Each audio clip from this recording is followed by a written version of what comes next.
Alors, c'est étonnant parce que le Liban est revenu dans l'actualité. Donc, non seulement à cause de l'explosion, bien entendu, mais parce que la France, à travers Macron, a réussi et au Liban en ce moment. Donc, il y a de nouveau cette tentative de la France de remettre pied au Proche-Orient. Donc, on va faire une parenthèse. On va d'abord parler du Liban, et après on parlera de Macron, parce que c'est un peu plus particulier sa raison d'être, je pense, sa raison d'être au Liban. Tout d'abord, l'explosion. Cette espèce de champignon nucléaire qui n'en est pas un, bien entendu, vu qu'il n'y a pas de radiation, alors ne faisons pas de complotisme. Ce n'est pas une bombe nucléaire. Sinon, les Libanais seraient tous morts à cause des résidus des radiations. En fait, on ne sait pas ce que c'est. Que ce soit une bombe, un missile ou un accident, à cause de la négligence du gouvernement libanais, successif d'ailleurs, il est certain que le résultat politique de cette explosion, à part les dégâts et les morts, bien entendu, qui ne se comptent plus, les dégâts, je vous fais une parenthèse très importante, les dégâts d'une bombe d'un jour ont fait plus de dégâts structurels que 15 ans de guerre au Liban. C'est tout dire, la force de l'explosion. D'ailleurs, s'il n'y avait pas les fameux silos construits par un fameux banquier palestinien au Liban, qui était le grenier du Liban, qui ont bloqué l'explosion, le souffle de l'explosion allait à l'ouest, même le quartier ouest de Beyrouth aurait été décimé. Donc c'est tout dire de la force de cette explosion.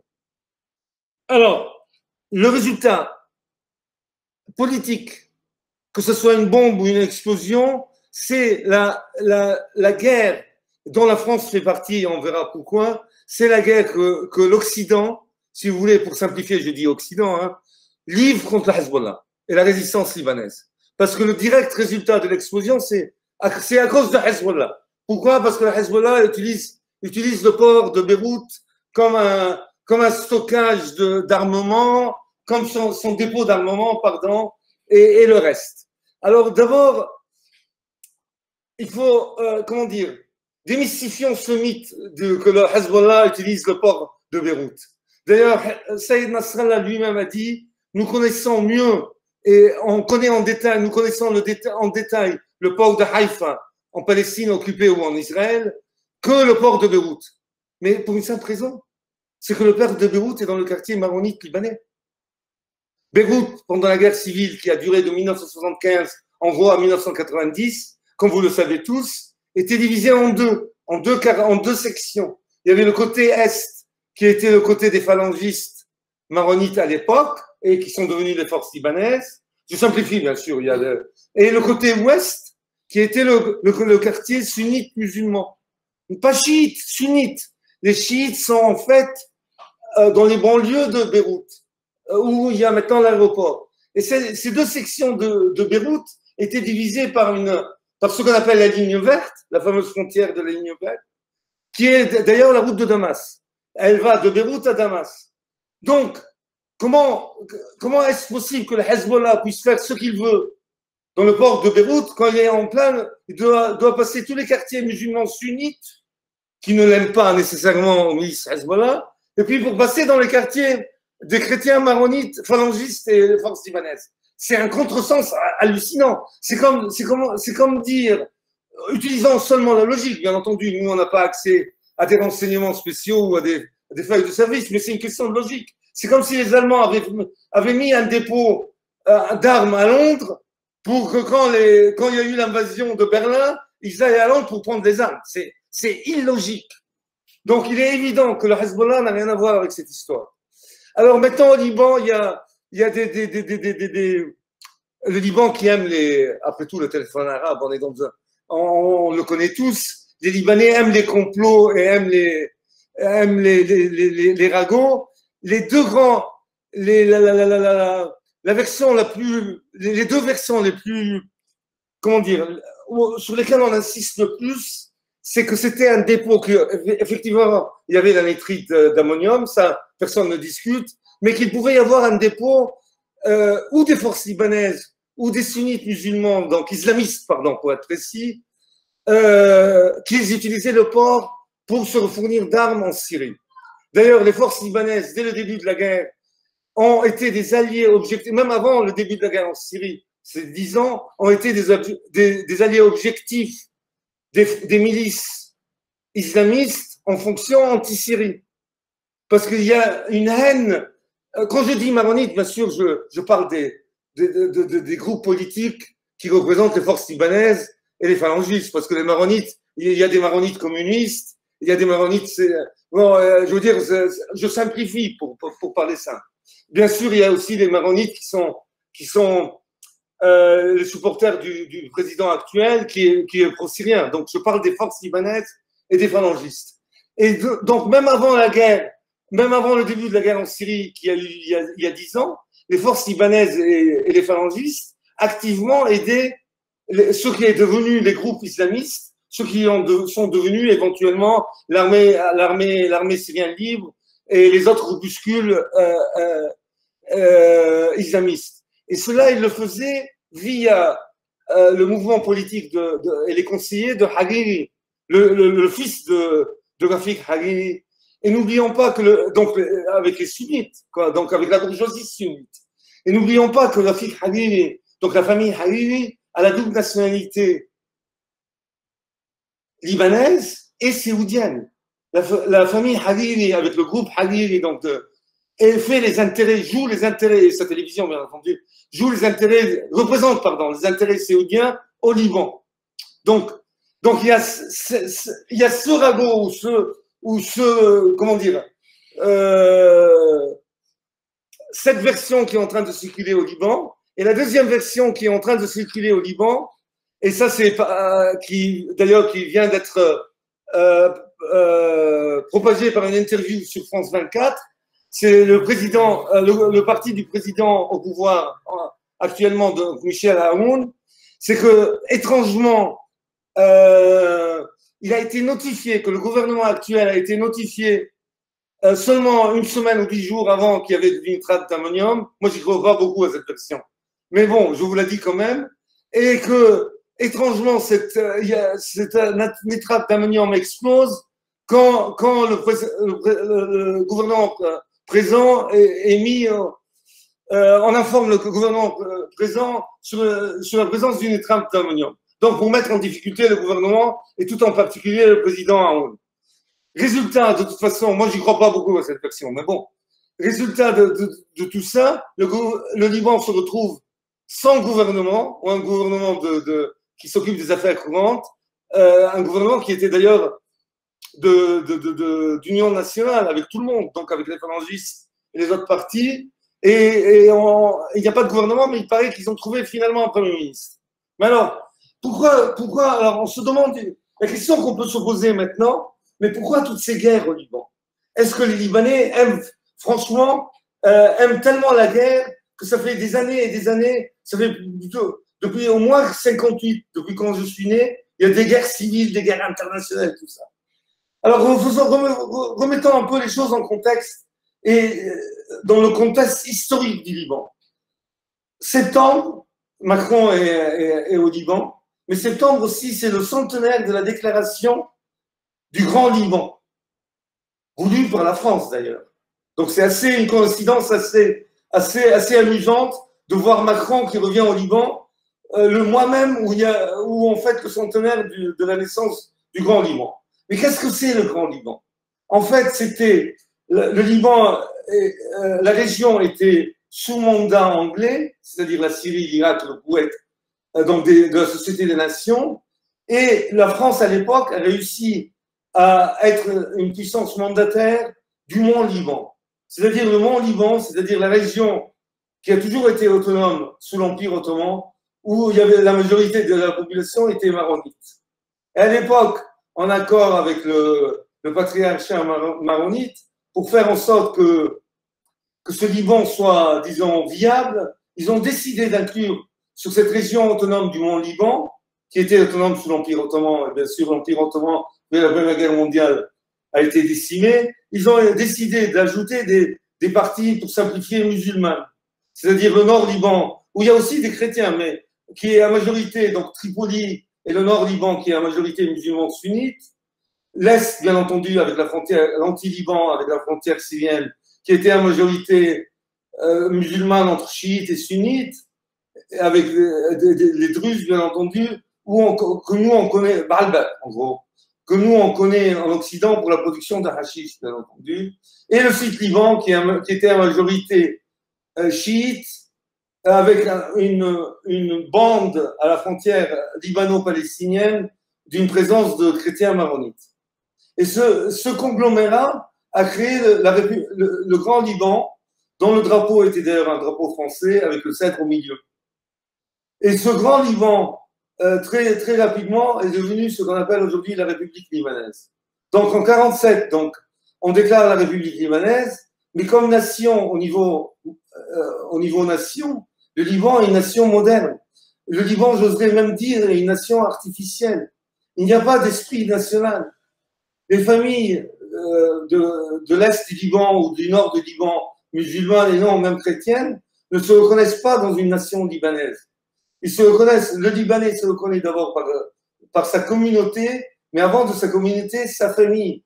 Et comme avant l'Empire ottoman, il y avait l'Empire arabo-musulman, il y a des familles libanaises qui ont des traces de cousins en Syrie et en Irak. Donc, la priorité pour un Libanais, pour la plupart des Libanais, c'est sa famille, suivie par son clan, c'est-à-dire sa secte, et après, c'est sa République libanaise. Donc, il y a le problème du Liban, à la différence de la France ou de l'Italie, il n'y a pas une forte identité nationale. D'ailleurs, il y a un problème de crise d'identité.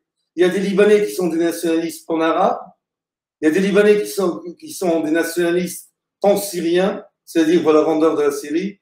Il y a des Libanais, les Maronites, qui sont favorables, qui sont des nationalistes pan-chrétiens, pan-montagne autonome, quoi. Donc, il y a très peu de gens qui, en fait, luttent pour la République libanaise. Malgré qu'à la télévision, tout le monde proclame on est Libanais, on est Libanais. Mais chacun, à la différence de la France ou de l'Italie, chacun a une définition différente de ce qu'est le Liban. En France, c'est un discours idéologique. Je suis de gauche ou de droite. Mais tout le monde reconnaît que la France, c'est l'Hexagone. Ou pratiquement tout le monde. On peut être monarchiste, mais on reconnaît que c'est l'Hexagone. Au Liban, les militants du Parti syrien socialiste national, pour eux, le Liban est partie intégrante de la Grande Syrie. Pour les maronites des forces libanaises, le Liban n'existe pas. Le Liban, c'est la montagne libanaise. Pour les Druzes, c'est la même chose. Et ainsi de suite. Donc ça, c'est un problème qu'il faudra que les Libanais résolvent. Ça, c'est le problème interne du Liban qui n'a rien à voir avec la politique étrangère. D'ailleurs, en 1958, la date où je suis né, donc j'ai 62 ans pour la petite histoire. Donc, ma mère me l'a raconté, vu qu'on était au Liban à l'époque, elle était enceinte de moi. Eh bien, il y a eu une guerre intra-libanaise, vu qu'il n'y avait pas de Palestiniens. Il y avait des réfugiés palestiniens à l'époque, en 1958, mais il n'y avait pas de miliciens libanais à l'époque, de Palestiniens à l'époque. La guérilla palestinienne n'existait pas encore. Il y a eu une guerre donc, entre les Maronites de l'époque de Chamoun contre les forces, à l'époque, ils n'étaient pas islamistes, mais ils étaient progressistes sunnites. Et d'ailleurs, à l'époque, déjà, les Libanais chrétiens, dont le président Chamoun, ont dû appeler les Américains à leur rescousse. Et la marine, en 58, ont débarqué avant d'aller en Irak pour restaurer le roi d'Irak. Ils ont débarqué au Liban pour sauver déjà à l'époque, les chrétiens phalangistes et chamonistes. Donc ça, c'était en 58. C'était une guerre typiquement interne libanaise. En 67, il y a eu une deuxième guerre, ou une deuxième couche, qui est bien entendu la guerre palestinienne. Parce qu'en 70, les fidaïns palestiniens qui ont été éjectés de Jordanie sont arrivés au Liban. Donc, à partir de 75, on a eu deux guerres en parallèle. La guerre intra-libanaise, d'identité libanaise, entre les panarabistes, parlant simple, ou les pan-islamistes, et les forces libanaises chrétiennes maronites. Il y a eu aussi la guerre palestinienne, bien entendu, avec l'OLP, qui d'ailleurs allait mal finir de nouveau pour les forces libanaises, qui à l'époque, ils ont appelé comme les Américains n'ont pas voulu intervenir, ils ont appelé la Syrie. D'ailleurs, c'est très amusant, cette coïncidence incroyable. La Syrie est entrée au Liban Et les premières escarmouches de l'armée syrienne ont été avec les chiites de Hamal et les milices de l'OLP. Et guess what? 40 ans après, c'est bien 40 ans maintenant. En Syrie, c'est les Palestiniens et les chiites qui combattent avec l'armée syrienne contre les islamistes. Pour vous parler de retournement des alliances. C'est une coïncidence incroyable. Et ça, c'est la guerre internationale. Donc, en parallèle au Liban, il y a deux guerres. Il y a une guerre qui est typiquement d'identité nationale propre au Liban, et il y a une guerre internationale qui est due à la présence, bien entendu, d'Israël et des problèmes que Israël mène dans cette région, là où la présence d'Israël crée dans cette région. Et bien entendu, il y a une troisième guerre qui, elle, s'exprime d'une manière plus pacifique, c'est la guerre sociale.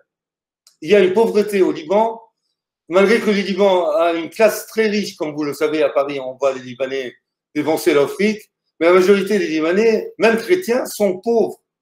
Et il y a cette guerre qu'on a vue à la télé avec les manifestations quotidiennes de la jeunesse libanaise qui proteste de la présence, qui proteste de la corruption et des autres méfaits des gouvernements successifs libanais. Mais malheureusement, il y a aussi un autre fait qu'il faut tenir en compte, c'est que la bourgeoisie riche libanaise n'a jamais payé d'impôts. On a bien beau vouloir mettre la faute au gouvernement, mais il faut bien savoir que le gouvernement, pour fonctionner, pour pouvoir donner des services, il doit bien avoir de l'argent. Or, les Libanais n'ont jamais payé d'impôts de leur vie. Tout est fait sans impôts, même l'électricité.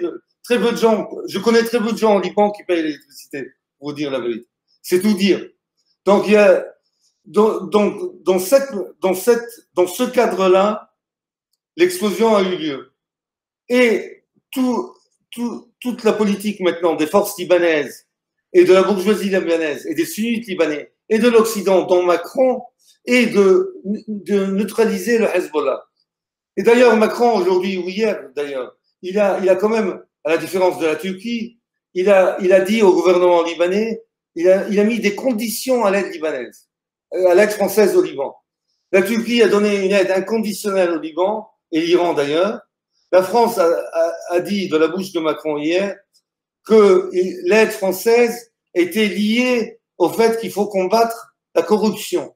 Or, pour beaucoup de Libanais, cette corruption ressemble plutôt à un contrôle des forces de l'Occident dans la France pour contrôler que les banques libanaises n'aident pas le Hezbollah ou bloquent le Hezbollah. D'ailleurs, la crise libanaise actuelle, la crise économique du Liban actuel, est due à plusieurs facteurs. Il y a une crise économique certaine que le Liban ne produit plus rien et le gouvernement n'a rien fait. Les gouvernements successifs n'ont rien fait pour améliorer cette situation. Il y a aussi la crise internationale due au Covid ou à la Covid. Donc, tous les migrants de Libanais, surtout en Afrique occidentale, qui avaient l'habitude de renvoyer de l'argent chez eux, surtout les chiites d'ailleurs, on en voit beaucoup moins. Et puis, il y a aussi une crise financière des banques qui est totalement artificielle. C'est la pression des Américains pour demander aux banques libanaises de leur dire quels sont qui sont les dépositaires chez eux, qui sont leurs clients. Parce que les Américains ont mis les cadres du Hezbollah en embargo. Donc, les banques libanaises doivent se plier au diktat américain. Donc, il y a aussi une guerre, il y a aussi une guerre occidentale. Dans la France, on rajoute une couche maintenant contre le Hezbollah. C'est dans ce cadre-là que beaucoup de Libanais voient l'intervention de Macron au Liban en ce moment. Voilà. Alors, autre chose, ça, en gros, c'est je pense, l'image, le cadre exact du Liban en ce moment. Se rajoute un autre problème maintenant au Liban, c'est la crise avec la Turquie, qui s'exprime d'ailleurs avec Macron, avec la France, qui a fait des manœuvres maritimes avec Chypre et la Grèce en fonction anti-turque, mais où la Turquie a fait en même temps des manœuvres militaires avec les États-Unis. Mais pourquoi cette crise? Tout simplement parce qu'on est en train de découvrir des gisements de gaz et de pétrole en Méditerranée orientale, dont la Turquie est en train d'essayer d'en tirer profit en plus de bien entendu, le rêve ottoman ou néo-ottoman du président, du Premier ministre turc actuel. Voilà, en gros, ça c'est le grand cadre de ce qui se passe au Liban en particulier en ce moment. Si vous avez des questions, on peut commencer comment dire, à répondre aux questions, à répondre à des questions bien précises. Est-ce qu'il y a des questions en même temps, Gabriel? Il n'y a pas encore de questions. La vidéoconférence a commencé quand? L'embargo. C'est-à-dire l'embargo. Ben, l'embargo au Liban. Ben, pour l'instant. SWIFT, j'imagine. Pardon, de SWIFT qui ne peut pas être envoyé. Les Libanais qui ne veulent pas se soumettre au diktat américain ne peuvent plus travailler au niveau international. Ils ne peuvent plus utiliser SWIFT. Donc, tout où il y a les comptes en banque, comme d'ailleurs les banques iraniennes. Les banques iraniennes, Melil qui est toujours à Paris, vous ne pouvez pas ouvrir un compte en banque. Il y a des banques libanaises où ils ne peuvent plus fonctionner à l'international. Voilà, ça c'est l'embargo. La question que tout le monde d'habitude se pose, est-ce que ça va aboutir à une nouvelle guerre civile? Est-ce que ça sera une guerre religieuse? Est-ce que il y aura quelque chose de ce genre-là, ou est-ce qu'il y aura peut-être une invasion israélienne? Alors, en tout cas, tout d'abord, le gouvernement libanais est très faible. D'ailleurs, il n'existe plus officiellement. Mais honnêtement, déjà, à la première visite de Macron, ils auraient dû le mettre dans un taxi avec son ambassadeur et l'éjecter du Liban. Parce qu'il a quand même osé dire que le peuple libanais doit se révolter contre ses dirigeants. C'est comme si Michel Aoun venait à Paris et demandait aux Gilets jaunes de se révolter contre son gouvernement. C'est quand même hallucinant. C'est une ingérence pure et simple dans les affaires d'un État souverain, et j'ajoute ami. Donc déjà, la présence de Macron est vue par certaines forces libanaises comme d'ailleurs très provocatrice. Et il y a la cinquième colonne, ce que moi j'aime bien appeler la cinquième colonne au Liban, que je trouve que peut-être ils vont me lâcher pour ça, c'est-à-dire les forces libanaises et les phalangistes ont déjà applaudi, et il y a même certains qui demandent à la France de redevenir une force mandataire au Liban. Vive l'indépendance. Voilà. En gros, c'est ça. Donc déjà, cette présence est assez bizarre. Il y a, jusqu'à hier ou avant-hier, quand on a fait nos réunions en italien ou en espagnol, moi je pensais que le Liban allait se retrouver dans une guerre au mieux larvée, de basse intensité, qui rendrait le Liban un peu comme la Syrie et l'Irak, c'est-à-dire fractionné avec des bombes de temps en temps, comme d'ailleurs il y a des provocations israéliennes au sud du Liban, ou alors qu'au pire, ça allait éclater une guerre internationale entre Israël et le Hezbollah. Parce qu'Israël ne peut pas se permettre d'avoir une force aussi puissante que le Hezbollah, qui a gagné de l'expérience et en puissance militaire avec ses activités en Syrie, mais aussi, tout le monde l'oublie, au Yémen. Il y a depuis 10 ans une guerre au Yémen féroce qui se passe entre les Iraniens, leurs proxys, le Hezbollah et les Yéménites chiites, contre les Saoudiens. Mais je dois ajouter une chose, et c'était un imprévu, j'ajoute maintenant la Turquie. Parce qu'il y a une crise maintenant à Chypre, avec la Turquie du Nord, avec la République turque chypriote. Parce que la République, comme après la chute de l'Empire ottoman, pratiquement toute la mer Égée, grâce aux îles grecques, est devenue une mer souveraine grecque. Et là, maintenant, la Turquie est en train d'utiliser la République turque de Chypre, qui est reconnue par très peu de pays, mais surtout musulmans, comme une base pour étendre ses recherches pétrolières et de gaz dans la région en utilisant les 12 milles maritimes de Chypre, de la Chypre turque. Donc, il se peut qu'il y ait aussi des frictions et une guerre avec la Turquie dans cette région-là. Mais pour l'instant, tout au moins, je pense que Macron, au niveau militaire, il est en train de gesticuler, parce que les États-Unis sont clairement du côté des Turcs, et les Allemands et l'Europe du Nord n'en ont rien à cirer. Surtout Merkel, je pense, a très peur de la présence des Turcs, qui sont de plusieurs millions, des immigrés turcs en Allemagne. Donc je ne pense pas que l'Allemagne va bouger. Je doute que Macron a cette force militaire vu que la France est occupée d'ailleurs au Mali en ce moment avec Balkan, je doute qu'ils puissent intervenir au Liban. Mais il y a aussi, il faut rajouter à cette crise, disons, intra-libanaise et régionale avec Israël, il faut rajouter quand même la crise avec la Turquie. Gilbert, nous avons trois questions plus une demande comment dire, de revenir sur un truc. Celle-ci, la dernière, pour revenir, on en parle tout de suite après. Je te pose les trois questions qui ont été posées. Enfin, deux. L'autre, c'est moi qui l'avais posée. Est-ce que, je te dis les trois tous ensemble, l'une après l'autre. Hein. Est-ce qu'Erdogan, avec sa batterie bleue, est-il légitimé au regard du droit international? C'est une première question. Deuxième question, c'est les Anglais ont quelque chose à faire dans l'embrouille pour étouffer le Liban. Et troisièmement, avant d'aller à la question qu'il faudra aborder après, je voudrais que tu m'expliques, je ne sais pas si ça m'échappait, ce qu'on avait expliqué surtout à la conférence espagnole, les différences existantes parmi les quatre groupes chrétiens au Liban. Et ah oui, aussi, ça, c'est très important aussi. Oui, donc, c'est trois choses. Alors, d'abord, la légitimité de la Turquie. Techniquement, non, au niveau de droit international. Vu que la Turquie se base pour calculer ses miles nautiques sur la République chypriote turque. Or, personne en Occident, personne n'a reconnu le Chypre, en fait. Ou, pardon, la République chypriote turque. Donc, techniquement, en droit international, comme ce pays n'est pas reconnu, à part certains pays musulmans, techniquement, c'est difficile de voir comment, en droit international, la Turquie a une légitimité.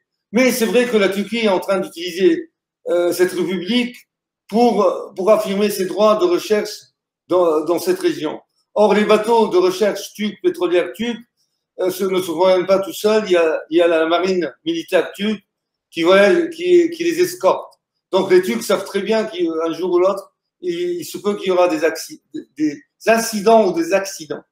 Alors, bien entendu, ça, c'est la contradiction de l'OTAN, vu que tous ces pays-là qui ne se reconnaissent pas ou qui sont en tension un avec l'autre, dont la France, la Grèce, bien entendu, et la Turquie, font tous partie de l'OTAN. C'est assez contradictoire et c'est assez amusant de voir ça. Alors, est-ce qu'il n'y a pas d'anglais dans ces débrouilles? Je ne sais pas on ne les entend pas, mais il doit y avoir la main des Anglais quelque part. J'en doute pas, les Anglais sont partout. Ils sont plus dans des intérêts en commun avec les Turcs, ça c'est certain. Oui, ils sont certainement avec les Turcs. Certainement, les Anglais ont quand même. Rappelons-nous que les Anglais ont entraîné Sarkozy dans l'affaire, dans la catastrophe libyenne. Et rappelons-nous aussi que les Anglais, à l'époque, ont fait. C'était d'ailleurs, comment il s'appelle il m'échappe le nom. Il était le Premier ministre anglais de l'époque qui était un conservateur. Quelle époque? À l'époque de la guerre de Libye, c'était. Comment il s'appelle? C'est pas le même qui a fait la connerie du référendum? De Boris Johnson d'ailleurs. Cameron. Pardon? Cameron. Pardon, qui c'était? Cameron. Oh oui, Cameron. Il avait fait à l'époque une visite guidée de la Libye, de l'Égypte et de la Syrie. Et pas pour rien, on s'est sorti avec une guerre en Libye et la guerre de Syrie a suivi d'après. Donc je pense que les Anglais ne sont pas très loin et je pense qu'ils sont alliés comme d'habitude avec les Turcs, en ce moment alliés avec les Turcs en fonction anti-chypriote. Cela étant, ils ne sont pas venus aider la France. Pour l'instant, tout au moins. Les 2-3 avions que la France a envoyés à Chypre sont bien les seules forces militaires que l'Europe a envoyées. Personne en Europe n'a bougé. D'ailleurs, comme au Mali, avec Hollande. Après la chute de la Libye, la France a été obligée d'intervenir. Plus personne d'autre est intervenu. Donc la France se retrouve toute seule, en tout cas. Bon. Et en parenthèse, je prends note que la France a lâché tous ses alliés. Ils ont lâché les Libyens, ils ont lâché avant eux Saddam avec l'Irak. Et n'oublions pas que la France, avec Osiris, construisait une centrale nucléaire pour l'Irak. Et ils ont lâché leur ami Assad en Syrie. Bon. Alors, la troisième question. Oui, la troisième question, c'était le Hezbollah. les arguments majeurs contredisant prétendu assimilé au Hezbollah. Tout simplement que le port du Liban n'est pas en main du Hezbollah. Il est en plein quartier chrétien maronite, entouré par des quartiers musulmans sunnites. C'est pas donc géographie, il n'y a pas de présence ni de population chiite dans ces quartiers-là. Il n'y en a pas du tout d'ailleurs. Dans les quartiers de Hamra, qui est le quartier, disons, chiite, sunnite à l'ouest du Liban, à l'ouest de Beyrouth, il y a aussi des chrétiens. C'est un peu mélangé. Il y a d'autres confessions religieuses. Il y a des Grecs orthodoxes et ainsi de suite. Dans les quartiers maronites chrétiens de Beyrouth-Est, il n'y a que des chrétiens. C'est-à-dire il y a des Grecs orthodoxes, mais ils sont et d'autres chrétiens, des latins, d'autres sectes chrétiennes, mais ils sont en majorité maronites. Il n'y a physiquement pas de chiites dans les quartiers libanais de Beyrouth-Est. Il n'y a pas de présence politique du Hezbollah à Beyrouth-Est ni au port au Liban. Or, le Hezbollah n'a même pas besoin du port, vu qu'il contrôle totalement l'aéroport international de Beyrouth, vu que géographiquement, cet aéroport était en banlieue déserte, et cette banlieue désertique est devenue les quartiers de banlieue des chiites. Donc, l'aéroport du Liban est en plein contrôle du Hezbollah, et aussi les ports du sud, les deux ports du sud, qui sont plus petits que le port de Beyrouth, mais qui sont sous contrôle du Hezbollah, Sidon et Tyr. Donc, pourquoi le Hezbollah n'a certainement pas besoin de ce port pour transporter des armes, ni exporter des armes. Il a déjà deux ports sous son contrôle et l'aéroport du Liban. Donc voilà. Justement, alors après, il faut revenir sur l'histoire des groupes chrétiens. Mais avant que tu reviennes, il y a ce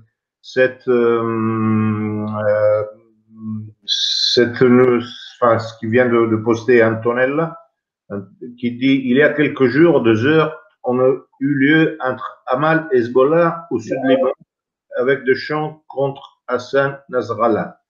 L'espèce de guerre civile plane sur le Liban. Alors, Hassan Nasrallah, c'est vrai que le Hezbollah se trouve en porte-à-faux. Parce qu'il a exigé de rentrer dans le gouvernement d'unité nationale, tout au plus pour contrôler le ministère de la Défense et de l'Intérieur, pour ne pas donner ses armes, pour ne pas être sous pression de redonner ses armes, pour ne pas livrer ses armes, disons, au gouvernement libanais. Parce que le grand plan, c'était le même plan des années 75, c'est de faire entrer les milices du Hezbollah dans l'armée libanaise pour finalement arriver à contrôler les armes du Hezbollah. Donc c'est une des raisons principales pourquoi il est rentré au Liban, au gouvernement. Mais le problème où il y a pression sur le Hezbollah, c'est comme la secte ou la communauté chiite est une des plus pauvres au Liban, c'est elle qui a pris de plein fouet la crise économique au Liban. Donc il se trouve d'un côté qu'il y a un gouvernement, où il y avait un gouvernement avec le Hezbollah qui faisait partie de ce gouvernement, et de l'autre côté, même des miliciens du Hezbollah qui manifestaient contre ce même gouvernement. Donc, ils se trouvent en porte-à-faux, et donc, oui, il peut y avoir une friction entre Hamas pour cette raison. C'est la crise économique. Et donc, et de deux. Alors, reparlons des maronites, si vous voulez bien, ou des groupes politiques des maronites. Historiquement, le grand groupe politique libanais, c'est les phalanges libanaises, qui sont nées dont le père fondateur était Pierre Gemayel, qui était le père de Béchir et de Pierre Gemayel, qui tous les deux sont devenus présidents. Un de ceux-là, Béchir, a d'ailleurs été exécuté par un chrétien, d'ailleurs, proche du parti syrien social national. Ils l'ont exécuté parce qu'il était, entre guillemets, allié avec Israël. Bon, faisons un peu le cadre historique. Les deux forces historiques du Liban, c'était le parti, donc, Kataeb, phalangiste libanais, de Pierre Gemayel, et le parti national libéral de Camille Chamand, qui était président du Liban en 58, et que c'est lui qui a appelé à l'époque, si vous vous rappelez ce que j'ai dit, les marines américains pour déjà sauver les chrétiens d'Orient. Avec la guerre libanaise, donc la guerre de 75, les jeunes loups du parti des Kataeb trouvaient que le cadre était trop modéré.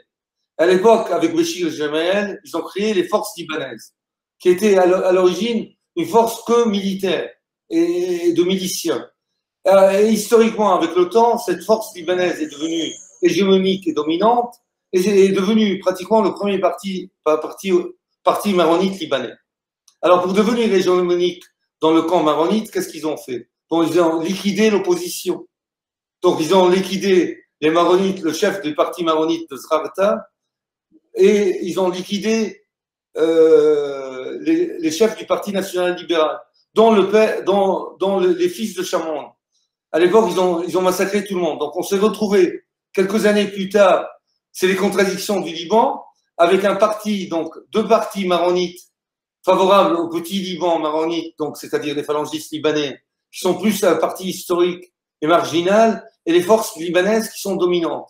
Et de l'autre côté, deux partis maronites marginaux, mais quand même importants, c'est-à-dire le parti du président actuel, Chamoun, le général Chamoun, qui, quand il était général avant d'être président, a combattu contre les Syriens, qui maintenant est allié avec le Hezbollah et la Syrie. Bien entendu, le Parti national libéral de Chamoun, qui, à cause du massacre de sa famille, est devenu soudainement pro-syrien.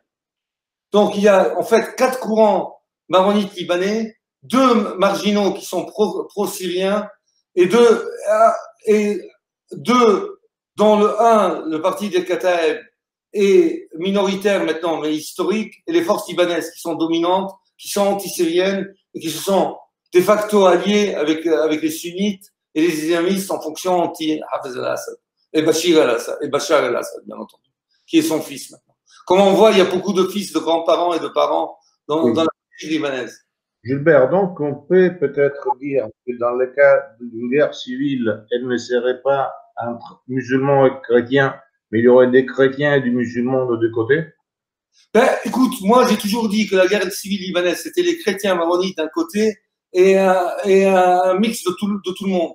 Parce que n'oublie pas, à majorité musulmane, bien entendu, soyons sérieux, mais les Libanais chrétiens n'ont jamais vraiment réussi à avoir des alliés, disons, non chrétiens maronites, mais du côté musulman, il est vrai qu'il y a des partis qu'on appelle laïques, mais qui sont quand même à force dominante chrétienne. Les Grecs orthodoxes du Parti syrien socialiste national, dans le Parti communiste libanais et la gauche libanaise, il y a beaucoup de chrétiens. Et bien entendu, à l'OLP. Je veux dire, ça va être prédominante comme image, hein, je veux dire, comme image. Dans une guerre civile, ça serait plutôt prédominante l'antithèse chiite-sunnite que l'antithèse musulman-chrétien, ou je me trompe? Alors, qu'est-ce qui va se passer maintenant? Je ne sais pas. C'est vrai que maintenant, les choses se compliquent, parce que c'est vrai que les sunnites ont été attirés par les chimères de l'islamisme.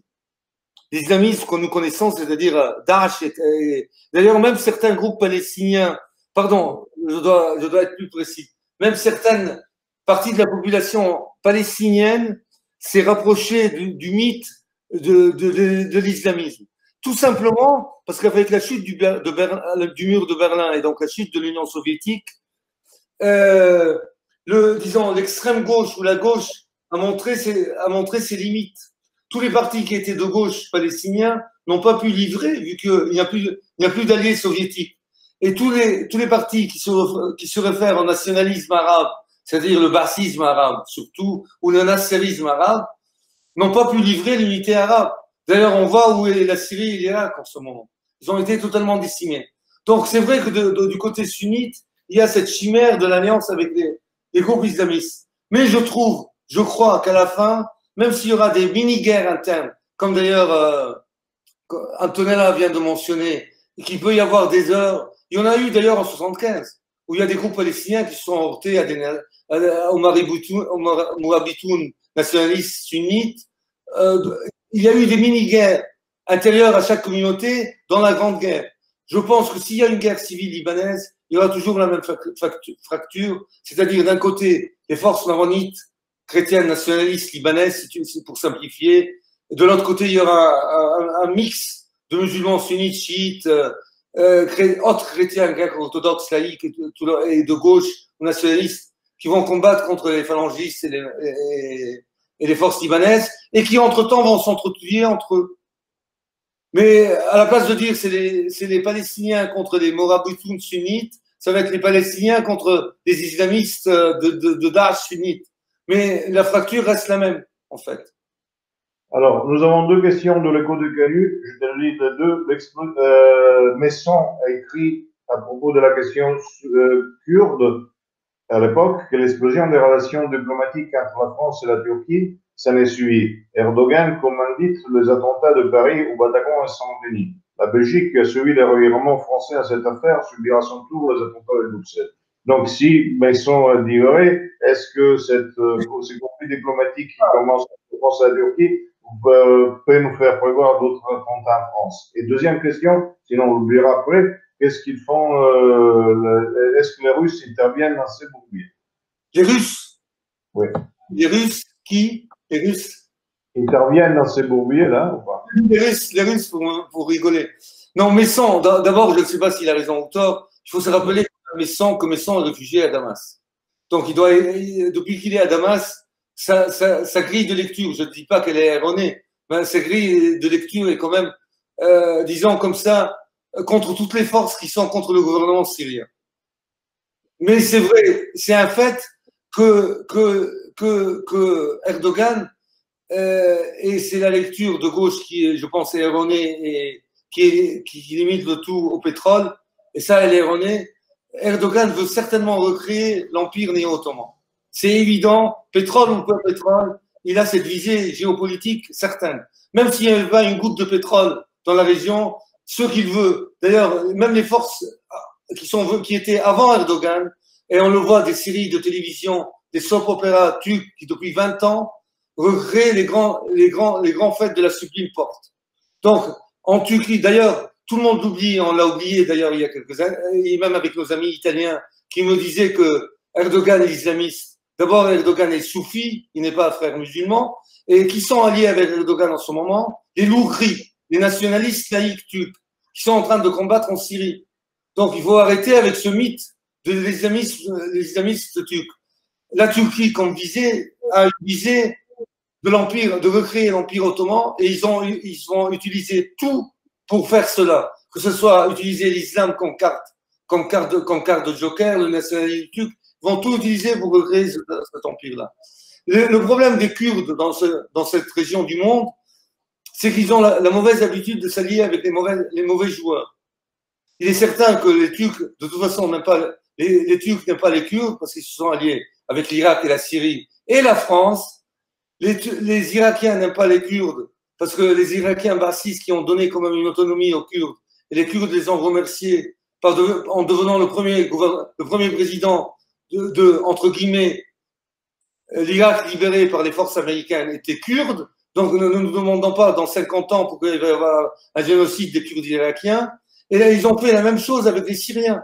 La Syrie a donné une autonomie certaine aux Kurdes à l'époque de Hafez el-Assad, et ont même soutenu Salam, c'est-à-dire le PKK kurde. Ils ont remercié son fils en s'appuyant sur les Américains pour créer une scission régionale entre les forces syriennes et les forces turques. Donc eux aussi vont se faire massacrer un jour ou l'autre. Les Kurdes ont cette habilité de s'allier toujours avec les mauvais joueurs. Et ils se retrouvent dans la région à se faire massacrer. Malheureusement, ils n'apprennent jamais. Ça, c'est au moins ma vue. Donc, dans ce cas, Messon, je pense qu'il n'a pas tort. Effectivement, de ce côté. D'ailleurs, hier, dans un discours très, très fort, Erdogan a insulté la France et menacé d'ailleurs la France et d'ailleurs et Chypre en rappelant à Macron que la Turquie a battu les forces occidentales byzantines en 1070. Pour vous dire la référence historique, que je pense que Macron lui-même n'était même pas au courant, ne se souvenait pas de cette guerre. Il est remonté à 1070 pour menacer la France. Pardon? Ils en ont aussi perdu d'autres après. Hein. Après, oui, puis il y a eu les croisades et tout ça. Non, mais la référence d'Erdogan était historique quand même. Où les Byzantins ont perdu. Et ça a permis d'ailleurs historiquement d'occuper, de libérer. Ça dépend des points de vue, Constantinople par la suite, après les croisades, bien entendu. Je fais un saut de plusieurs centaines d'années, mais c'est pas grave. Écoute, les Russes. Allez, écoutez. Alors ça, c'est le qui quelque part ont joué. Oui. Qu'est-ce qu'ils font pour le Liban? Alors ça, c'est un grand problème que j'ai avec nos amis français qui font partie du fan club de Poutine. Alors, avec un fan club, on n'arrive pas à rationaliser et à parler logiquement. La Syrie s'est sauvée grâce aux armées, aux troupes iraniennes de Soleimani, c'est-à-dire la garde république, merde, les passedarans iraniens et le Hezbollah. C'est eux qui ont, quand la Syrie était au plus faible, c'est-à-dire l'armée syrienne n'arrivait pas à agir militairement, c'est eux qui ont fait la guerre. Le support russe a été que minime et aérien. Le problème de Poutine, je pense, c'est qu'il n'a pas, comment dire, il n'a pas les moyens de il n'a pas les moyens de sa politique. En fait, la Russie, dans tout ça, s'est montrée très faible. Elle n'a même pas réussi à finir la guerre en Syrie. Il y a une région la dernière région aux mains de Daesh, qui est Idlib, qui malheureusement est à la frontière avec la Turquie, donc ils sont approvisionnés par les Turcs, et l'armée syrienne n'arrive pas à les déloger. Et le malheureux, ça me rappelle un peu l'histoire de la Serbie. C'est que la Serbie, si vous vous rappelez, la Yougoslavie qui n'a pas réussi à se faire le Kosovo, à la fin, l'OTAN est intervenue. Notre grand problème maintenant, c'est comme la guerre de Syrie n'est pas finie, si aux prochaines élections américaines, c'est-à-dire en novembre, par hasard ou par malheur, Trump perd et les démocrates gagnent, il est très possible que les États-Unis interviennent en Syrie. Et ils ont un pont, c'est le pont d'Idlib, qui existe toujours. Que fait la Russie? Avant de parler de la Russie qui intervient au Liban, je voudrais bien savoir que fait la Russie en Syrie, qui n'arrive pas à gagner une guerre contre des groupuscules terroristes. Donc moi, j'ai des réserves sur la puissance. Je ne parle pas de la politique de Poutine ou si vous voulez, ce que voudrait Poutine. Mais je ne pense pas qu'il a les moyens de sa politique. D'ailleurs, on le voit très bien en Libye, dont les Turcs ont débarqué tranquillement en Libye sans que personne ne les arrête. Donc, je te pose la question que je l'ai déjà posée dans notre langue. Dans la région, dans le Proche-Orient de la Méditerranée, il y a quelques joueurs, bien sûr, mais quels sont les joueurs stratégiques qui ont une stratégie actuellement, une vraie stratégie? Je pense que l'Iran a le fameux croissant chiite. L'Iran a une stratégie très importante au Proche-Orient, dans le Liban et la Palestine. Et l'Iran, qui avait des problèmes économiques parce qu'ils étaient sous embargo, des États-Unis, a peut-être trouvé un lifeline, comme on dit en anglais, avec l'accord qu'ils ont signé avec la Chine de 400 milliards d'euros, si je ne me trompe pas. C'est des accords très compliqués de transfert de know-how, de transfert militaire en échange de pétrole à bas prix, avec un peu de cash. Mais en tout cas, et l'accès donc au Golfe que les Chinois recherchent.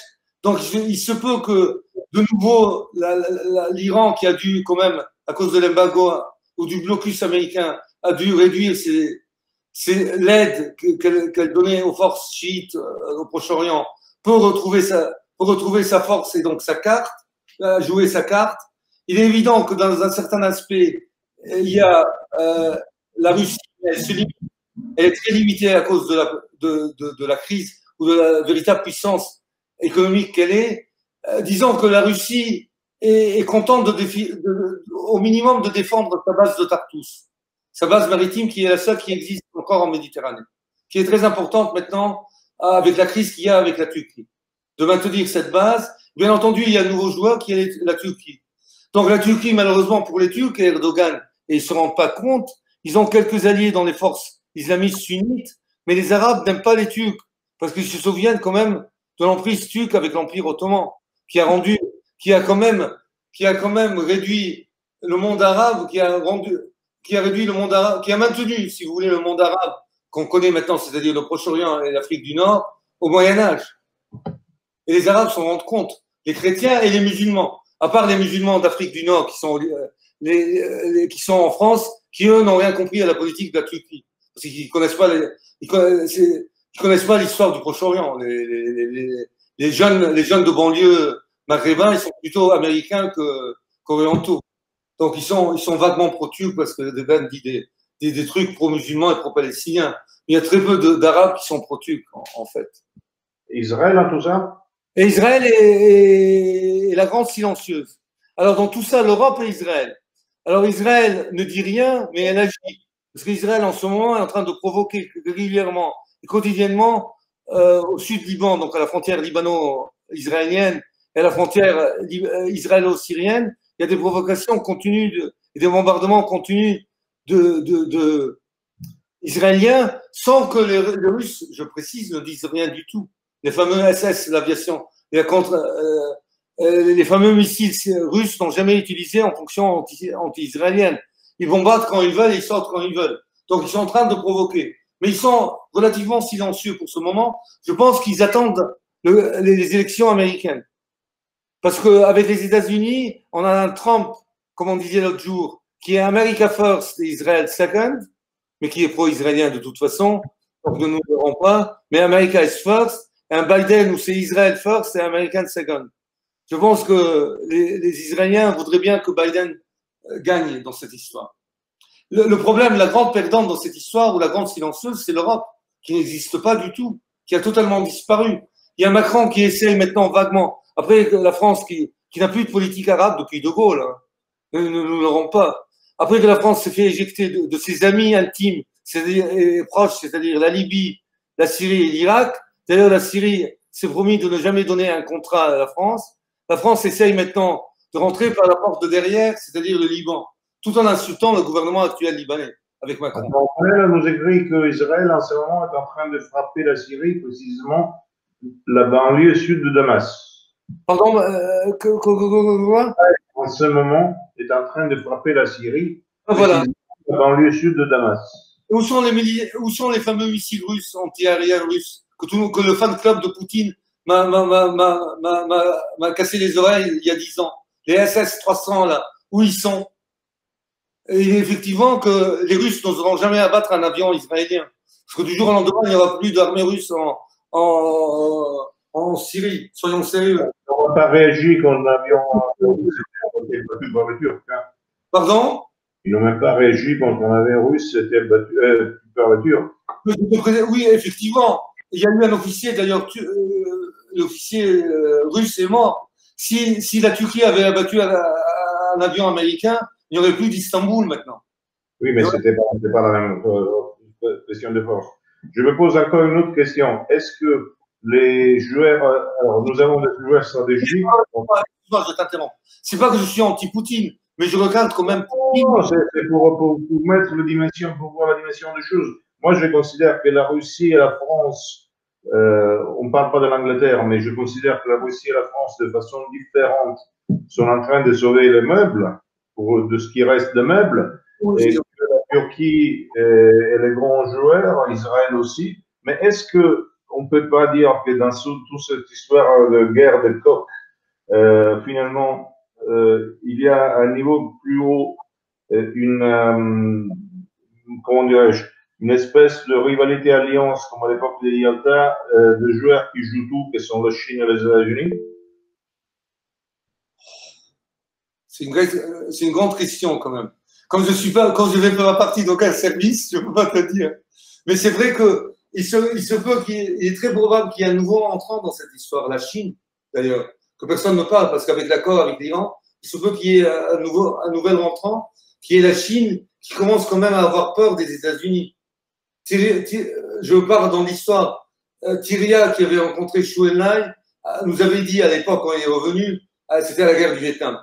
Tyria rêvait d'un quatrième front qui serait l'Europe nationaliste alliée avec la Chine contre la Russie et les États-Unis.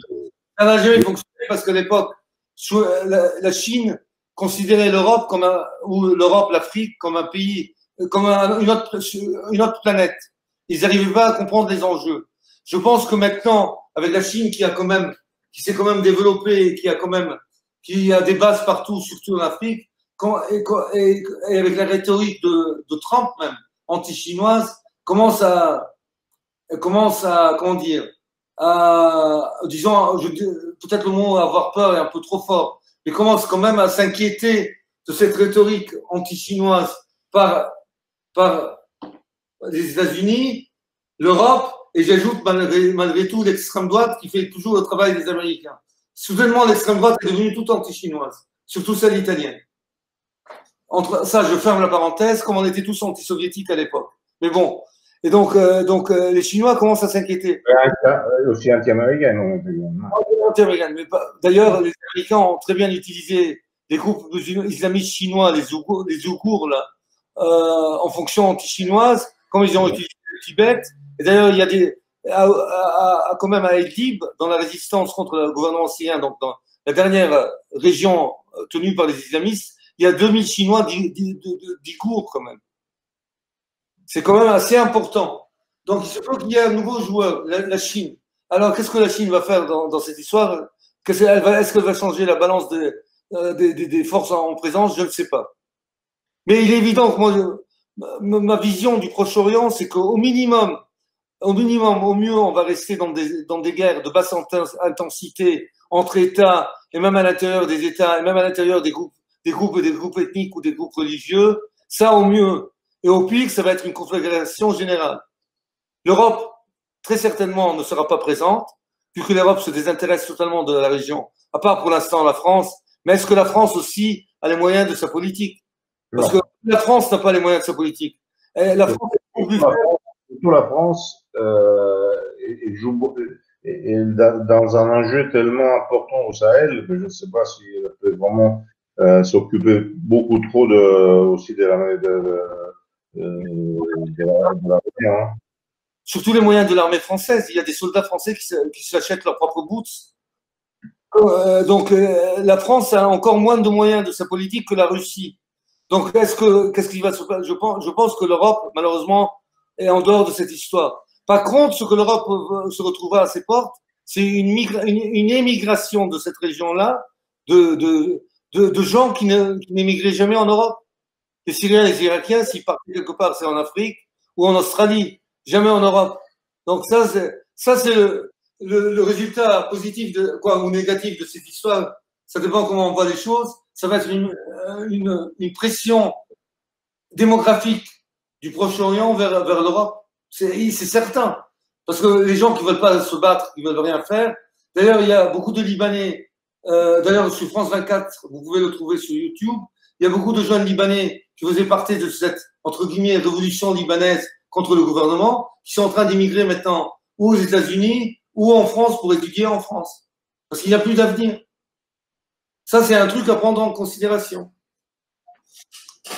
Quoi d'autre? Bonne soirée, Momo. Question, qu'est-ce que tu penses? Je l'ai perdu là. Je la retrouve. Attends. Pardon, la question? De ce qu'il pense, attends, qu'est-ce que tu penses de la pensée inconditionnelle pro-Erdogan de un certain, je ne trouve pas, Bled. C'est où? J'arrive pas. Je ne la retrouve plus. C'était avant. On a continué le reste et donc il nous a fui. Non, c'était avant ça. Je trouve plus. Donne-moi la date. Quoi, le timing? Je ne la trouve pas. Répète alors lentement parce que j'arrive pas à t'entendre bien. Alors, que tu penses de l'appui, enfin de la critique très positive de la politique d'Erdogan tenue par je cherche, je m'en souviens, je crois que c'était marqué Bled, B-L-E-T, je crois. B-L-E-T? Celui qui a posé la question, Stéphane Bled. Non, pas celui qui a posé la question, c'est lui qui tient cette ligne. Pour être honnête, je ne la connais pas. Ok. Ok. Et alors, écoute, Canu demande qui va s'épouiller pour le Liban maintenant. Attends, je vais répondre quand même. Je ne connais pas la. Stéphane Bled. Oui, je ne connais pas ce qu'il a dit. Je vais refaire une recherche sur Internet. Mais de mon point de vue, Erdogan est un des meilleurs politiques en ce moment en Europe et dans la région. Il joue ses cartes comme un vrai chef. C'est un De Gaulle, c'est le De Gaulle turc, si vous voulez. Il a quand même réussi à s'allier, à avoir les musulmans modérés, les frères musulmans, les islamistes dans son camp. Il a même réussi à avoir les nationalistes, les loups gris, laïcs turcs dans son camp. Il est en train de manœuvrer excellent. Et il manœuvre très très bien en ce moment. Alors, est-ce que la politique nous convient ou pas? Ça, c'est une autre histoire. il est évident que sa politique, c'est de créer l'Empire néo-ottoman. Mais dans une optique turque, il est en train d'agir très très bien en ce moment. Son grand problème, c'est la faiblesse de son armée au niveau des officiers, parce qu'il a purgé l'armée, bien entendu, après le vrai faux coup d'État comment il s'appelle, qui est réfugié aux États-Unis maintenant. Disons qu'il y a un grand malentendu général dans ce qu'on peut appeler un certain milieu, c'est-à-dire une certaine sympathie pour la Turquie, que ce qui était déjà ressenti il y a 2 ans, vient du fait que les gens croient que la Turquie soit une alternative aux États-Unis et à Israël. Mais je ne sais pas d'où sort ceci. Mais moi, je pense pas, à court terme, je ne le pense pas. Mais, non, mais soyons sérieux quand même. Les gens de la région, donc la région du Proche-Orient, même si les Turcs sont plus occidentalisés que les Arabes et les Iraniens, on a une notion du temps qui est très spéciale. Les islamistes de Daesh maintenant, qui sont alliés, qui acceptent l'aide américaine, pensent chevaucher aussi la tigre. Parce qu'à long terme, ils veulent tous aller prier à Jérusalem. Donc maintenant, ils soient pro-israéliens, qu'ils fassent la guerre, qu'ils soient les proxys sans le savoir des Israéliens. Moi, j'ai vécu ça avec les communistes pendant 40 ans. Finalement, ils ont changé la Mecca avec New York, ça ne changera pas. Oui, mais je veux dire, à long terme, même si maintenant la Turquie peut être alliée avec Israël, à long terme, si elle veut vraiment recréer l'empire néo-ottoman, il faut que la Palestine devienne turque, devienne ottomane. Donc tôt ou tard, il va y avoir un affrontement israélo-turc. Si bien entendu, la Turquie réussit à faire son projet néo-ottoman. Déjà en Libye, l'armée turque a montré ses limites à cause de la purge de ses officiers. Ils ont un problème très sérieux au niveau des officiers. Et puis, pour faire la guerre, il faut être quand même aussi convaincu qu'il faut mourir. Parce que les bidas turcs veulent mourir en Libye. Ça, c'est une autre histoire aussi. Mais Erdogan est un très bon politicien. Il est excellent. Il est en train de jouer comme un maître. Et il gagne l'élection en plus. L'autre question, qui va se mouiller pour un Liban indépendant? Pardon? Qui va se mouiller pour un Liban indépendant? Qui va se mouiller pour un Liban indépendant? Parce que tout le monde, c'est ce que les forces libanaises, et donc je simplifie en disant les maronites, mais je ne parle pas de toute la communauté maronite, bien entendu. Ils se sont toujours, un peu comme les Kurdes, ils se sont toujours alliés avec les étrangers. C'est-à-dire, vive la France, vive les États-Unis, vive Israël, parce qu'on leur a toujours promis, on vous donnera ce que vous voulez, après on les lâche à la dernière minute. Le Liban indépendant, s'il y aura un Liban indépendant, il pourra naître que de ses propres forces et pas avec l'aide étrangère. D'ailleurs, moi, je pense que le Liban, c'est un faux-né, c'est un pays artificiel qui ne pourra jamais être un Liban indépendant.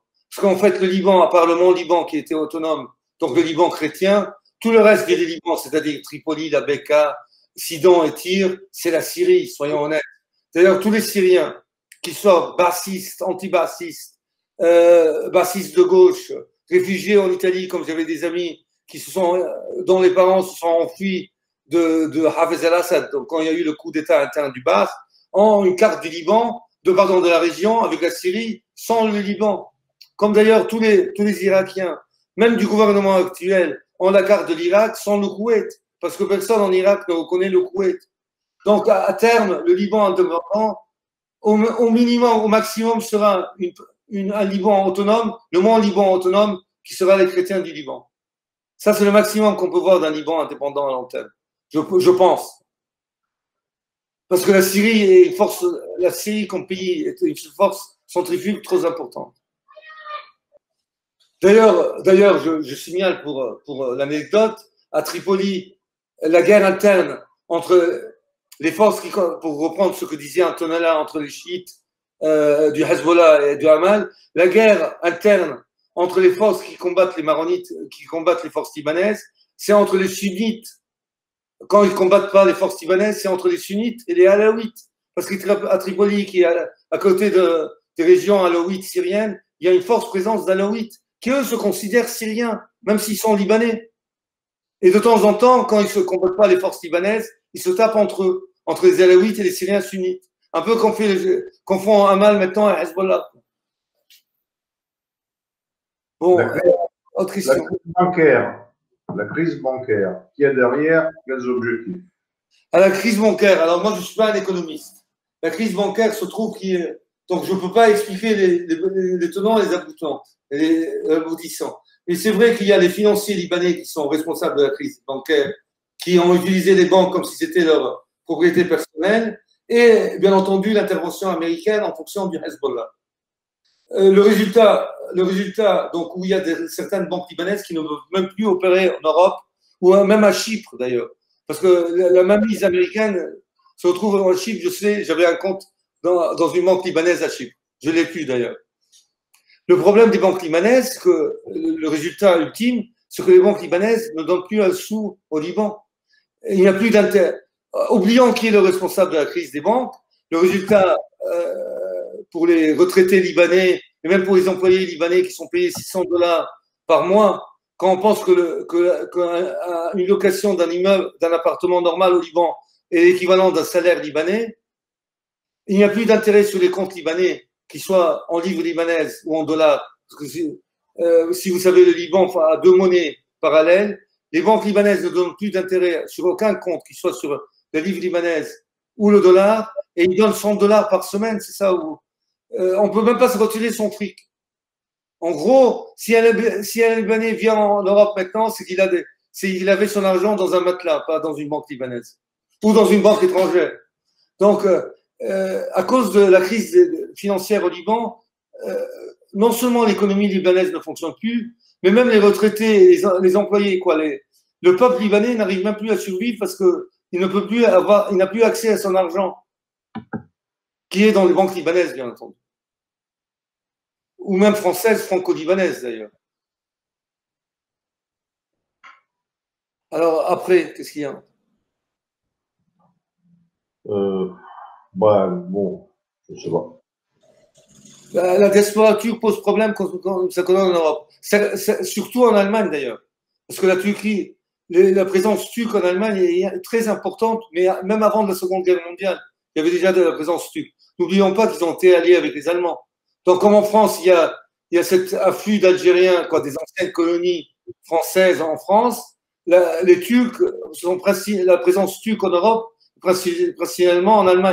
Il y a une très forte présence turque en Allemagne, qui est d'ailleurs pro-Erdogan et pro-Loukri, qui sont tous les deux alliés en ce moment.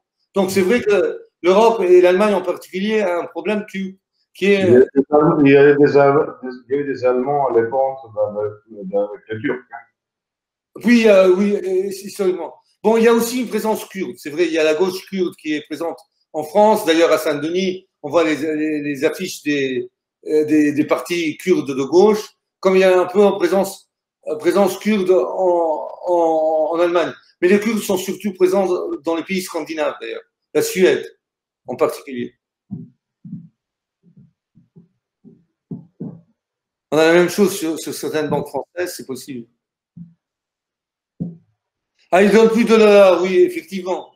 C'est vrai. Mais d'ailleurs, ça ne sert à rien de prendre des dollars maintenant parce qu'il y a eu une dévaluation tellement forte, il vaut mieux avoir des livres libanaises maintenant. À moins qu'on veuille aller à l'étranger. Parce que les livres libanaises ne vaut plus rien.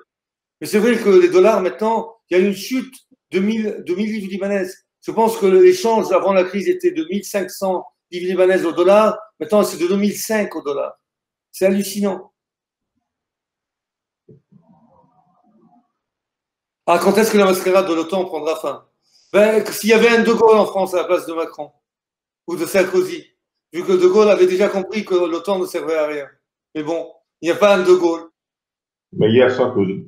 Il y a eu Sarkozy, il y a eu Hollande, il y a eu Macron. Mais pour l'instant, malheureusement, je ne vois pas. Sarkozy et pas Macron. C'est Sarkozy qui fait rentrer de nouveau la France. Mais il a gagné dedans, et il faut dire que quand la France est rentrée dans l'OTAN, Sarkozy a changé. Il a gagné une bonne partie des intérêts à trafic de drogue de l'Amérique latine. Hein. Attends, alors, Staline n'a pas plus de gras à faire.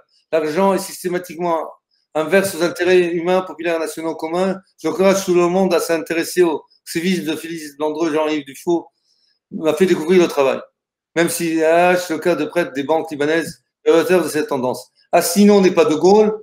Oui, mais Asselineau n'est pas De Gaulle, certainement. Mais c'est un très bon fonctionnaire qui connaît ses dossiers. Et là, c'est intéressant, la révolution orange au Liban, où la rue est réellement en colère. Alors, merci pour la question. Je l'ai effleuré, mais très mal au début. Alors, il y a eu une révolution orange au Liban qui était la révolution du Cèdre de 1900, dans les années 80. C'était quoi la révolution du Cèdre à l'époque? C'était en fonction anti-syrienne. C'est-à-dire la bourgeoisie libanaise qui avait déjà des calicots, des banderoles et tout préparé avec le bon truc. C'est d'ailleurs la première révolution orange au Proche-Orient, bien avant la révolution tunisienne, si vous vous souvenez. Et elle était en particulier en fonction anti-syrienne. Et cette révolution du Cèdre a eu lieu, et la Syrie, bien évidemment, du père du président actuel, Hafez al-Assad, s'est retirée et elle a eu gain de cause. Donc ça, c'est la révolution du 7, quoi. Ce qui était une révolution à 100% orange. En ce moment, il y a effectivement deux types de révoltes populaires. Il y a une révolte dans les rues qui est effectivement une révolte de ras-le-bol du peuple libanais en général.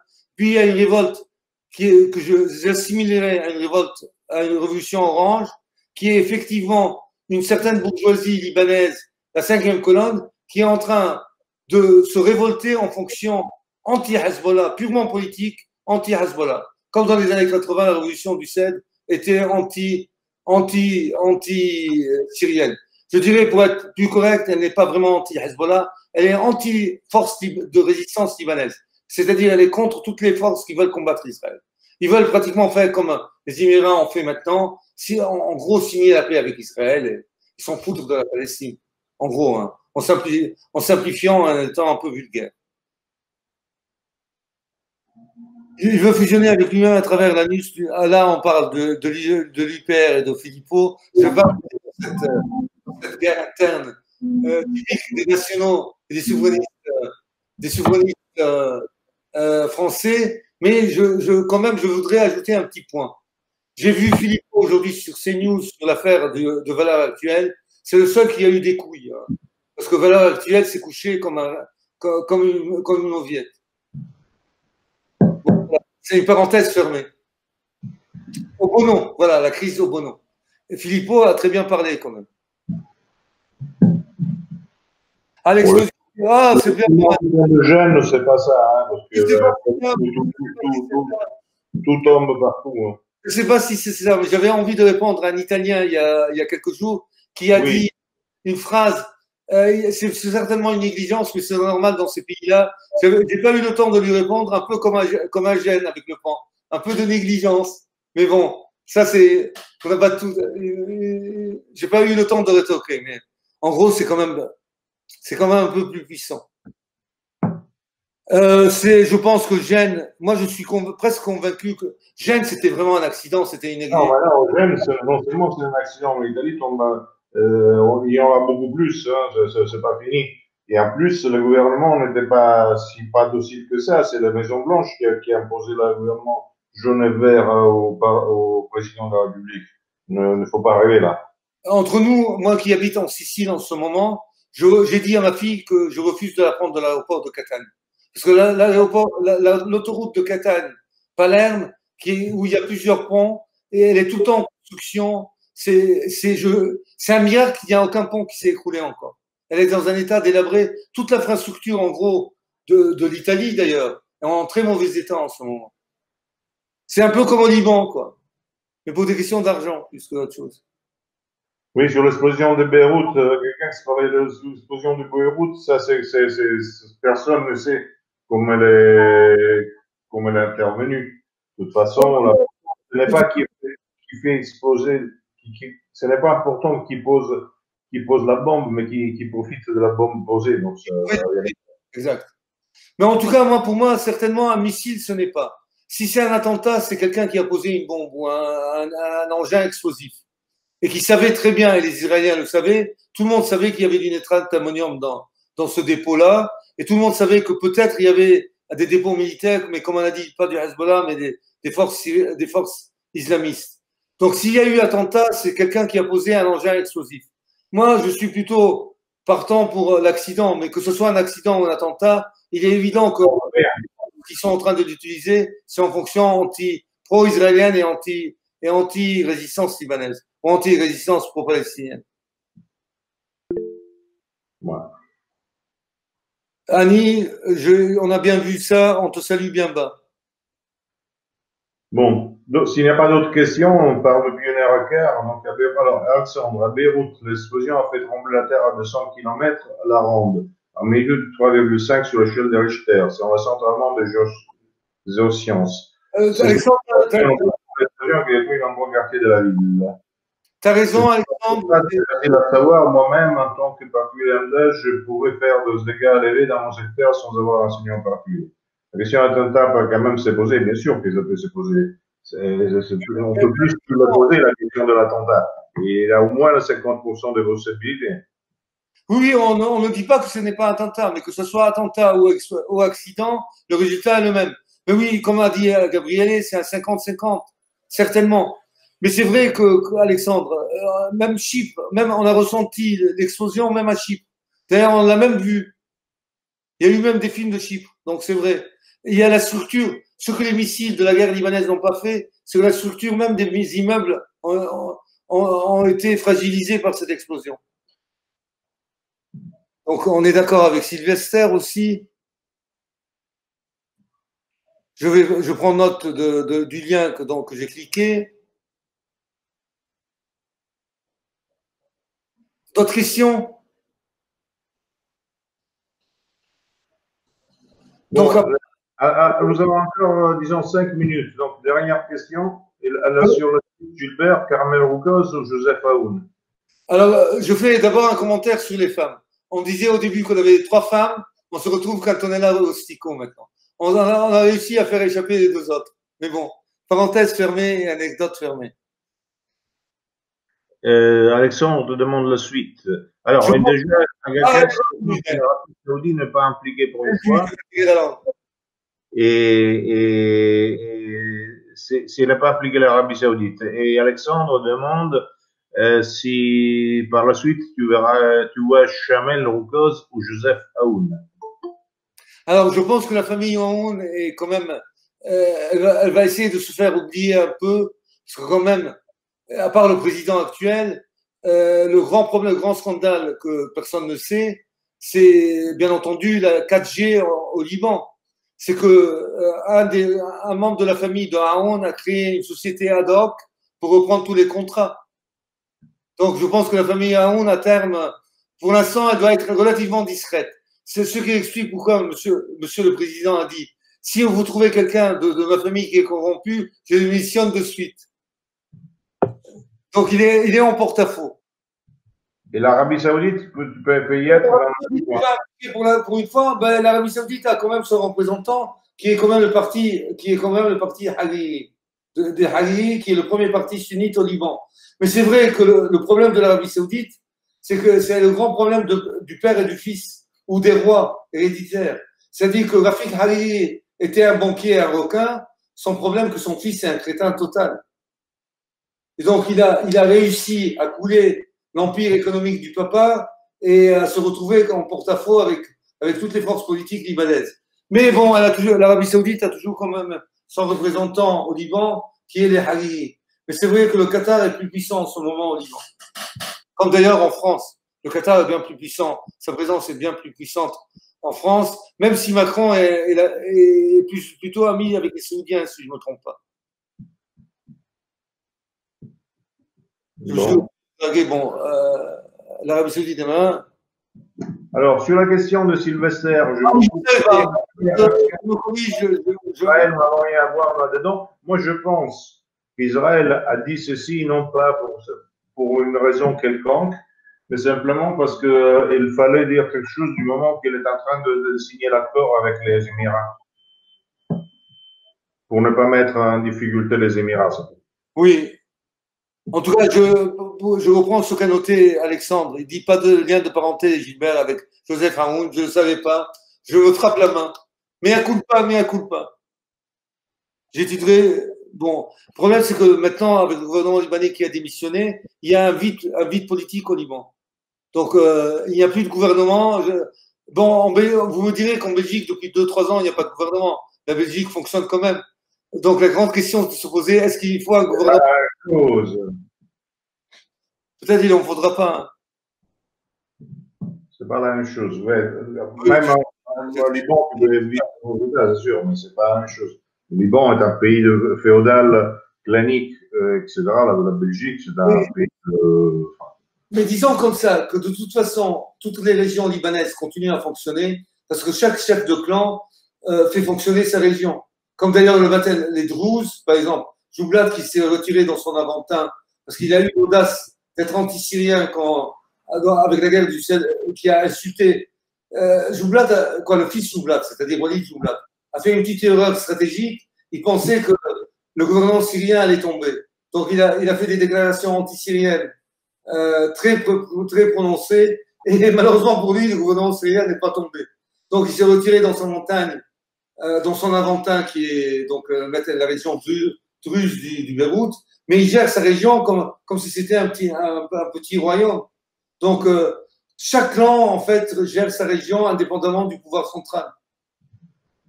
Donc, à la limite, je dirais même, est-ce qu'on a besoin d'un gouvernement central au Liban? Je ne sais pas. Non. On en a besoin pour des questions internationales surtout.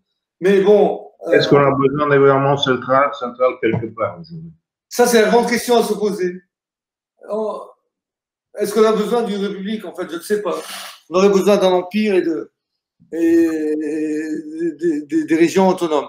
Mais c'est vrai que, par exemple, les Druzes fonctionnent tranquillement. Les Arméniens, d'ailleurs, durant la guerre libanaise, les milices arméniennes, parce que les Arméniens, il y a une présence très forte, comme vous le savez, d'Arméniens au Liban. Les milices arméniennes ne sont pas intervenues dans la guerre civile propre au Liban, mais ils ont été utilisés comme force d'autodéfense, en menaçant toutes les forces autres que si vous intervenez dans nos quartiers, on répondra. Mais là, les quartiers arméniens ont fonctionné dans la guerre libanaise d'une manière autonome, sans gouvernement central. C'est une anecdote, bien entendu. Un quartier n'est pas un pays, mais bon. Mais les régions peuvent fonctionner d'une manière autonome.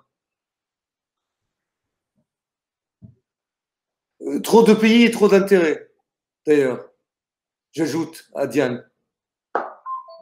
Et le Liban aussi a eu la malchance ou la bonne chance d'être où il y a eu la genèse de tous les nationalismes, qu'ils soient libanais, grands syriens et bassistes arabes, même si l'origine des bassistes était syrienne. Mais tout a été publié au Liban. Donc il y a eu un foisonnement. D'ailleurs, le parti nassérien qui est le plus grand maintenant au Proche-Orient, se trouve au Liban. Donc il y a un foisonnement culturel au Liban dans les années 40, 50, 60, qui a permis à tous les grands courants nationalistes de la région de s'exprimer d'abord au Liban.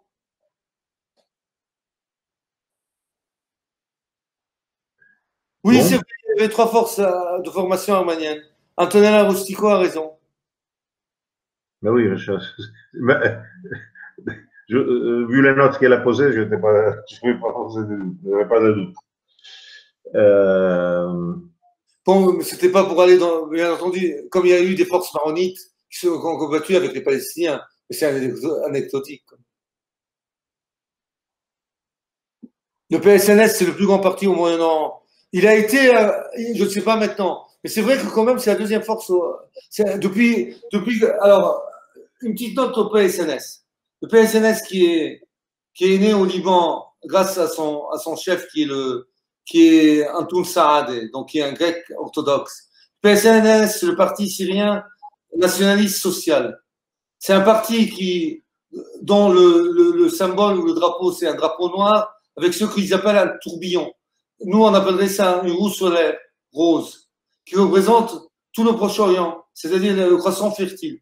Et pour le PSNS, la Palestine, la Jordanie, le Liban, la Syrie, l'Irak, une partie des provinces arabes de l'Iran et le Koweït, et bien entendu Alexandrette qui est en main des Turcs, font partie d'une nation qui s'appelle la nation préexistante à la venue des Arabes, qui est une nation de la Grande Syrie.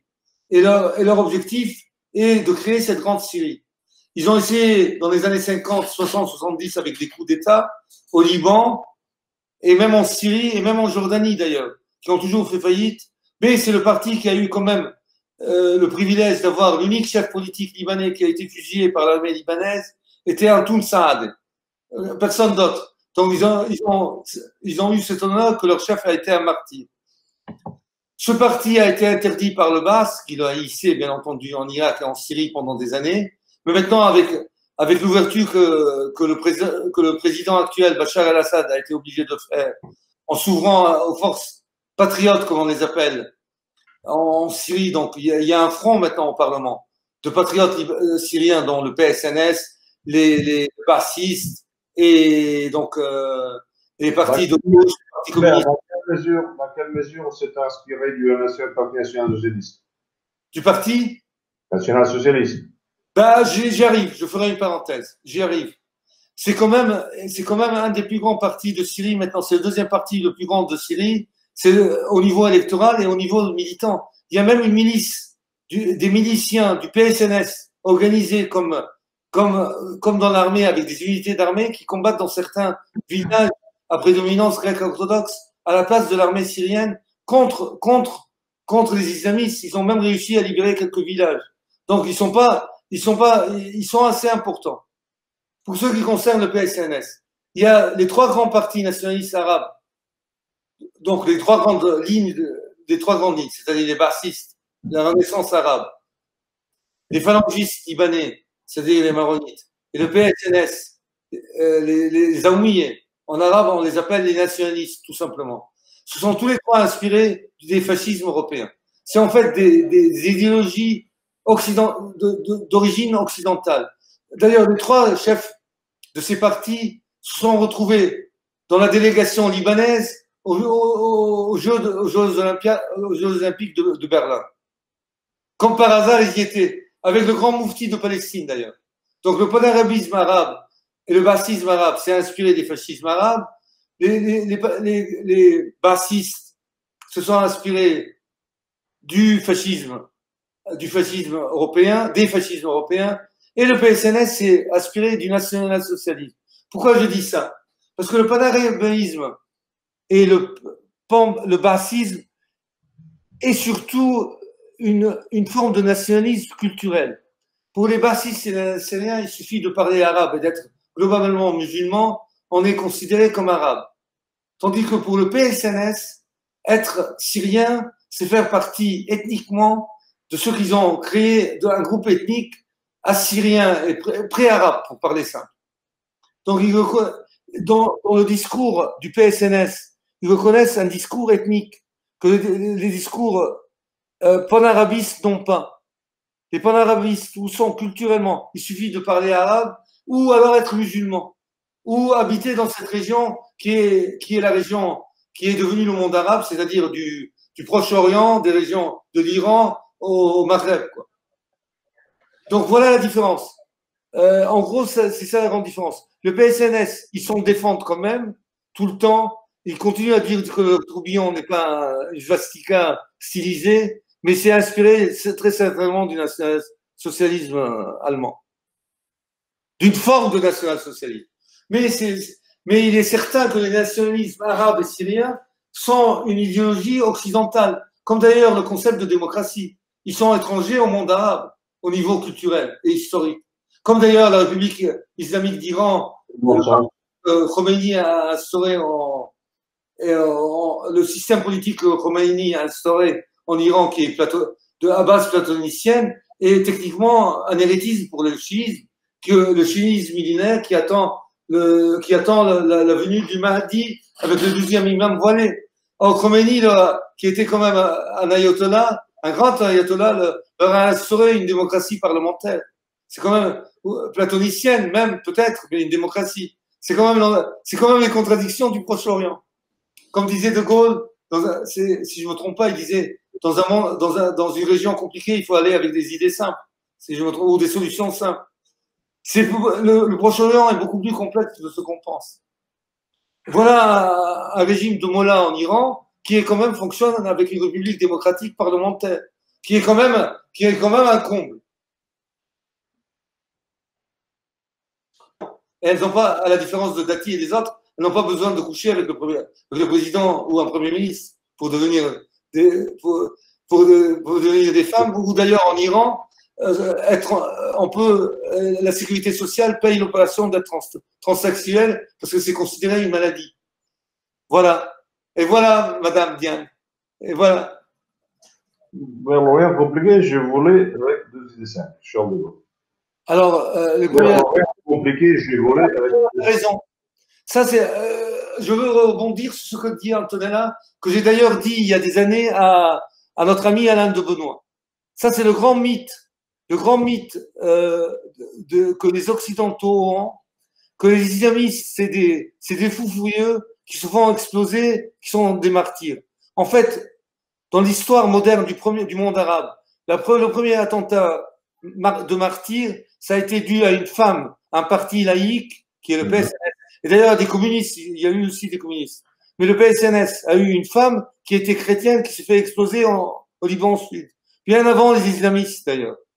Donc, oui, Antonella, c'est une très bonne remarque. Il y en a eu d'ailleurs 5 ou 6. Il y a eu 3 femmes et 2 mecs, si je ne me trompe pas, qui se sont exposés à l'époque quand ils faisaient la guerre contre la présence israélienne au sud-Liban. Et il y a eu quelques communistes d'ailleurs, 2 ou 3. La différence, les islamistes ne se font jamais s'opposer contre les Israéliens. Pardon? La différence, c'est que les islamistes ne se font jamais exploser contre les Israéliens. À part les islamistes palestiniens. Mais tu as raison, je prends note de ça. Les islamistes non palestiniens se sont fait exploser en Europe, en Afghanistan, partout, sauf en Palestine. C'est d'ailleurs le grand problème que les Palestiniens ont avec les islamistes, qui leur disent, mais quand vous allez faire la guerre en Israël, ils vous disent, demain, d'abord contre les koufars, donc contre les mécréants, et demain on prendra Jérusalem. C'est toujours demain. Ouais. Voilà, Bon, merci Alexandre. avec ça, on peut terminer très bien la conférence. Oui, mais Alexandre a la citation exacte de Charles de Gaulle. Vers l'Orient compliqué, je volais avec des idées simples. Merci, c'est bien l'expression. Bon, alors, merci Gilbert, merci à tout le monde. On Merci. va pas toutes les semaines parce qu'on n'est pas dans le confinement pour l'instant. On ne sera pas, donc je pense qu'on va le faire grosso modo tous les mois. Alors, merci à tout le monde. Merci à tout le monde, merci. Et à bientôt. Il y a un commentaire sur les BBR d'ailleurs, si vous voulez, si personne ne le dit, je vais le dire. Les BBR de 2020 reportés. Oui, les journées synthèses ont fallu. Voilà. Et bon, j'imagine que sur YouTube, Gabriel Adinolfi devrait être la conférence aujourd'hui, ça sera publié maximum après-demain. Parfait. Merci à tous. Bonne nuit. Allez. Bonne nuit. Merci beaucoup. Au revoir.